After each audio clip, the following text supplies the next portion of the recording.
Go through the process of how you create that world, going into your subconscious, finding these characters.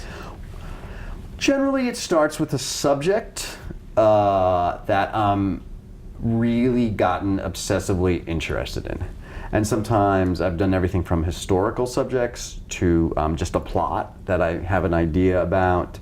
Like, for instance, Memphis, that was a subject and a time period that I really thought this is a really interesting time in American history, and putting an interracial love affair in the segregated South in the 50s is a really interesting story for me, and there's just a lot of going on. So I basically got obsessed with that story, and that's really how I can write. Like, I can't write if I'm pretty much interested in something. I need to be really, and every once in a while I've done a couple things where I really wasn't, my heart wasn't quite in it. I was interested in it, but my heart wasn't quite in it, and I think it always sort of shows. Like, I think you need to be obsessively into it, so even when you're going about your day and not writing, it's still in the back, it's still percolating, and you're in the shower, you're at the dinner with a friend, and you're like, oh, wait a minute, if she said this to him instead of that, and then I know I'm onto something if I can't.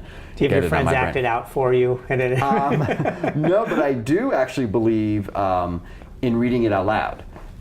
So I sometimes, like myself with, I have an assistant, so right now he'll always read it out loud with me, even if it's 10 people, like we'll just sort of go back and forth. Because plays are meant to dance in the air. The words are meant to dance in the air, and they need to dance in a certain way. So, and you don't know that until you read it, and if I'm reading it myself, I'm sort of forcing myself to commit to what I've written, which is really a very powerful tool for me to use in writing. So I'm a firm believer, and I've actually had invited over friends saying, I have this new thing, let's have dinner, and then we'll sit and we'll read and we'll see what we think, and I'll hear it in the air. And that's exciting for them too. They're getting to say the words the first time. I just did it with a brand new play with the director, Kathleen Marshall, who's going to direct it, and she yesterday came over and we sat and we read it aloud to each other, and she said, this is a really fun way of doing this. She goes, usually I get a script and I have to read it alone, and but now and we heard it, and we heard what worked and what I want to still work on. So